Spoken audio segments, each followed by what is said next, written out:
Chapter 13 Urban Combat.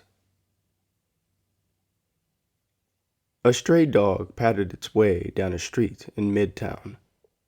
He was a golden brown German shepherd with muscular haunches, accompanied by a face that invoked compassion and intimidation in all who saw him. His canine intuition was attuned to the street rhythms, allowing him to determine friend or foe with ease. It helped him decide which face to show in public, the only way he knew how to survive. The morning had been eventful for the mutt. He had made good use of his sad face to earn a good helping of synthetic meat from a family of 3 posted in a battered tent on the corner of Q and 21st Street, just steps in front of the old Sacramento Bee building. He salivated at the thought of having his fill right there in the presence of the needy family, but thought better of it.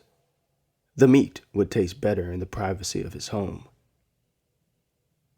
Initially, he thought to take the most direct route down 21st Street. However, his acute senses warned him of potential danger, so he opted to loop around the block, take a sharp right on 23rd, then another on S to arrive without incident. Once on S Street, he passed an old Victorian-style house. It stood like an ancient relic from a bygone era. It was in stark contrast against the surrounding mix of slums, incomplete 3D printed homes, and modern offices. All of this detail was lost on the dog as he trotted, then stopped in front of the house. He tilted his head to the side, ears raised. The property owners always offered him good chow when he used the really sad face on them.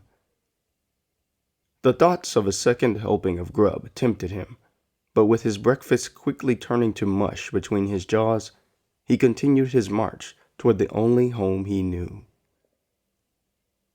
The alley had everything. A sturdy old box to provide shelter from the rain. Old concrete slabs, arranged like a small obstacle course, provided ready-made exercise equipment. And an old dog bed, ripped at the sides for impromptu napping. Free water was available from the runoff of a nearby air conditioning unit. It was his little corner, and it was perfect. Just around the corner from the entrance of the alley, the dog halted his gleeful trot. The saliva-soaked meat fell from his mouth to the cracked street. Without a second glance at the food, the dog raised his snout at an angle for confirmation, contracting the nostrils of his damp nose repeatedly at the air. Something was off. An unfamiliar mixture of dog sweat, wet fur, and a hint of blood floated around him. A low growl escaped from his mouth. On alert, he snatched the meat off of the ground, then retreated to a small patch of open earth in the small front yard of the Victorian. Paws, abled and calloused, dug a strategic hiding spot for his meal. He would return for it soon enough. He went back to the alley. Upon inspection, everything was in its usual place, with the exception of the fly-infested carcass of a smaller black border collie. The mouth was forever open, its tongue hanging out of it in a pool of its own blood. A mangled brown collar with a name tag had been ripped from its appointed position around the neck. Remnants of the once identifying mark were glued to blood-soaked fur. The German shepherd approached the animal remains, sniffing, sniffing. Upon closer investigation, an unmistakable scent informed him of the dog's identity. He had belonged to a group of people a short ways down the block. He had known him well. Memories of shared meals and physical pleasures of female street dogs flashed into his mind in quick succession. It was his friend, and he was dead. From the shadow of his box, 2 dogs emerged into the gray afternoon sunlight. The taller of the two, only by its pointy black ears, was a Doberman. The second was a chunky Rottweiler with slobber running down its mouth. Upon noticing the German Shepherd standing there, fangs bared, profile lowered, and emitting angry growls, they swiftly entered an attack formation around him. The German Shepherd lunged first. With animal velocity, he closed the distance between him and the flabby Rottweiler. It let out a loud bark, tried to swipe with the right paw, but the nails had been trimmed, and the attack was ineffective. Soon after, the former police dog's fangs entered the Rottweiler's tender jugular.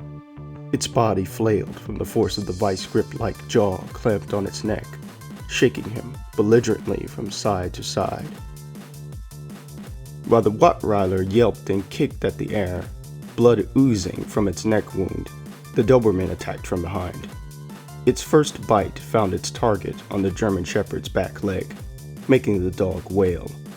In a reflex movement, his leg kicked backward, scratching the Doberman in the right eye.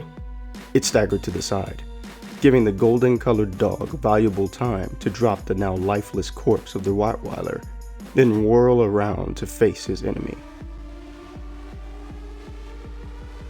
The barking was loud and vigorous as it faced the wounded Doberman, with its body slanted in a pre-attack position. The dogs barked and postured themselves, each one paying no heed to their respective wounds, hoping to win the contest through intimidation alone. The Doberman had trespassed on his property and killed his friend. In the eyes of the German Shepherd, these atrocities were unforgivable. There was no mercy or redemption for him, at least none he would find in that alley.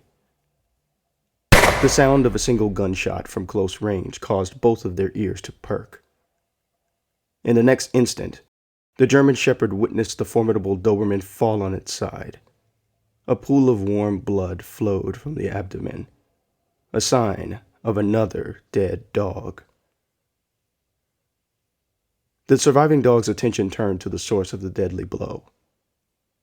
A single man, tall, wearing a bald cap, held the gun. A sadistic smile formed on his old lips under the shadow of the visor. He held the gun with an experienced grip. His aim adjusted from the lifeless Doberman to the German Shepherd. Facing the barrel of the weapon, the capability of his hind leg reduced due to the dog bite, the dog knew that there was no escape. He let out a low growl and straightened himself in a dignified posture, eyes fixed on the man. It held his gaze for several seconds, unfazed by the possibility of death. Instinct told him to wait for the blast.